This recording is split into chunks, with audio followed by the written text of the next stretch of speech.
19 জানুৱাৰীৰ দিনা মধ্য অসমৰ চতিয়াৰ নাগশংকৰ অঞ্চলত সংঘটিত এক পথ দুৰ্ঘটনা, বিশেষকৈ এক হিট এণ্ড ৰাণ দুৰ্ঘটনাত স্থানীয় বিধায়কগৰাকীৰ পুত্ৰ এগৰাকী বাইক আৰোহীক আচলতে মহতিয়াই নিয়াই বুলি এক বাতৰি সম্প্ৰচাৰ হৈছিল। আচলতে চতিয়াৰ যিগৰাকী ঈশান নিউজৰ সাংবাদিক আবুল মাজান, তেখেতে আচলতে স্থানীয় ঘটনাৰ যিসকল প্ৰত্যক্ষদৰ্শী আছিল সেই প্ৰত্যক্ষদৰ্শীৰ ধাৰাভাষ্যৰ আধাৰত আচলতে তেখেতসকলৰ যি প্ৰত্যক্ষদৰ্শী যি বিৱৰণ, সেই বিৱৰণৰ আধাৰত আচলতে তেখেতক এই সাংবাদিকগৰাকীয়ে এটা বাতৰি পৰিৱেশন কৰিছিল। আৰু এই বাতৰিটো আচলতে পোনপটীয়াকৈ বিধায়কগৰাকীৰ পুত্ৰক আচলতে ইয়াত সাঙুৰ খোৱা নাছিল, যিহেতু ইয়াত অভিযোগ উত্থাপন হোৱা এনেধৰণৰ কথাহে তাত উল্লেখ কৰা হৈছিল। কিন্তু পৰৱৰ্তী সময়ত দেখা গ'ল যোৱা কালি বিধায়কগৰাকীৰ পুত্ৰ হওক বা বিধায়কগৰাকীৰ নিৰ্দেশতে হওক অসম আৰক্ষীয়ে আচলতে ঈশান নিউজৰ সাংবাদিকগৰাকীক কোনো ধৰণৰ বাছ বিচাৰ নোহোৱাকৈ তেখেতক কৰায়ত্ব কৰি ইতিমধ্যে তেওঁক আটক কৰা বুলি আমি জানিব পাৰিছোঁ।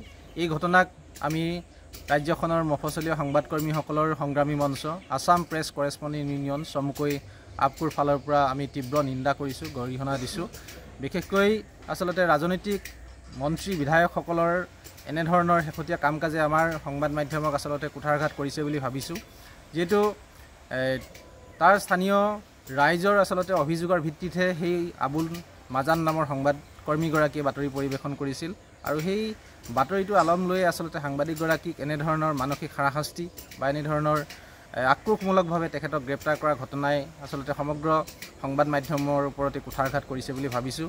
আৰু আমি মাননীয় মুখ্যমন্ত্ৰী মহোদয়ক এইটো কথাত আহ্বান জনাম যে আজিৰ তাৰিখত অসমৰ সাংবাদিকসকলৰ আমি নিৰাপত্তাৰ কথা তেখেতক বিভিন্ন সময়ত কৈ আহিছোঁ। সাংবাদিকসকলৰ জীৱন আৰু আৰ্থিক নিৰাপত্তাৰ কথা বিভিন্ন সময়ত আমি মুখ্যমন্ত্ৰী মহোদয়কে হওক বিগত চৰকাৰসমূহক আমি দাবী জনাই আহিছোঁ, এই কথাখিনি কৈ আহিছোঁ।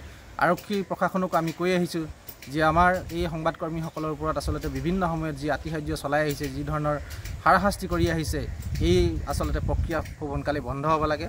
আমি মাননীয় মুখ্যমন্ত্ৰী মহোদয়ক এই বিষয়টো আমি হস্তক্ষেপ কৰিবৰ কাৰণে দাবী জনাইছোঁ। আৰু অতি শীঘ্ৰেই সাংবাদিকগৰাকীক মুকলি কৰি দিবৰ কাৰণে আমি আৰক্ষী প্ৰশাসনৰ ওচৰত দাবী জনাইছোঁ। আৰক্ষীয়েও আচলতে কিছুমান ক্ষেত্ৰত আমি দেখিছোঁ তেখেতসকলৰ ক্ষমতাই মূৰত ধৰা যেন হয়। গতিকে আৰক্ষীয়ে এনেধৰণৰ কাৰ্যকলাপৰ পৰা তেখেতসকল বিৰত থাকক।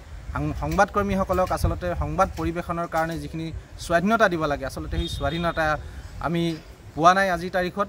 গতিকে বিশ্বনাথৰ এই সাংবাদিকগৰাকীক এনেধৰণে সাধাৰণ এটা ঘটনাক লৈ এনেধৰণে আচলতে হাৰাশাস্তি কৰা কথাটো কেতিয়াও আমি মানি ল'ব পৰা নাই। আমি দুখ প্ৰকাশ কৰিছোঁ আৰু পুনৰবাৰ মাননীয় মুখ্যমন্ত্ৰী মহোদয়ক এই বিষয়টোত হস্তক্ষেপ কৰি আমাৰ সাংবাদিক বন্ধুগৰাকীক মোকলাই দিবৰ কাৰণে আমি অনুৰোধ জনাইছোঁ।